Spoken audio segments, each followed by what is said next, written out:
Les vaccins peuvent nous protéger contre un pathogène de différentes manières. Dans cette vidéo, nous allons nous pencher sur le mécanisme des vaccins à vecteur viral. Lorsqu'on administre un vaccin à vecteur viral, on injecte le schéma génétique permettant de fabriquer la protéine d'un pathogène. Ce schéma génétique est en fait de l'acide désoxyribonucléique, en abrégé, de l'ADN. Le support qui transporte ce schéma de fabrication jusque dans la cellule est appelé vecteur. Des virus inoffensifs peuvent notamment servir de vecteur. Dans le cadre de la vaccination, ces virus sont modifiés pour des raisons de sécurité, de manière à pouvoir continuer à infecter des cellules humaines, mais sans nous rendre malades pour autant. Pour ce faire, on remplace un morceau d'ADN du vecteur par le schéma permettant de fabriquer l'ADN d'une protéine du pathogène. Après l'injection du vaccin, les vecteurs commencent par s'arrimer aux cellules en vue de s'introduire dans ces dernières. Lorsque le vecteur est à l'intérieur de la cellule, l'ADN, qui est le schéma génétique de fabrication du vecteur, est transporté dans le noyau de la cellule.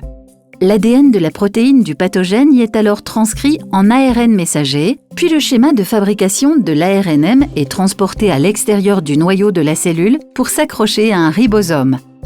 Le ribosome, qui est en mesure de lire le schéma de construction de l'ARNM, fabrique la protéine cible selon les instructions. Dans le cas d'un vaccin, il s'agit de la protéine du pathogène.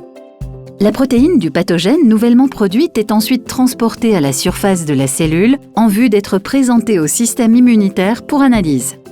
Ce dernier reconnaît en l'occurrence une protéine étrangère qui pourrait appartenir à un pathogène dangereux et qui doit être combattue.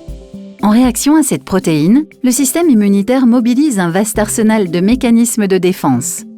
Outre des cellules immunitaires spécifiques, notre corps fabrique surtout des anticorps qui combattent et éliminent la protéine du pathogène de manière ciblée. Et afin de nous protéger à long terme, notre système immunitaire se souvient des anticorps qui ont été les plus efficaces contre un pathogène donné. Les vaccins à vecteur viral se servent du mécanisme d'un virus inoffensif pour infecter efficacement les cellules du corps humain, à la différence près qu'un vecteur n'occasionne aucune infection qui nous rende malades. La protéine du pathogène qui déclenche la réponse immunitaire est fabriquée dans nos propres cellules. La technologie des vaccins à vecteur viral est bien établie depuis plusieurs années. Il existe notamment un vaccin à vecteur viral pour combattre le virus Ebola. Et d'autres applications très prometteuses de cette technologie sont testées actuellement dans des essais cliniques.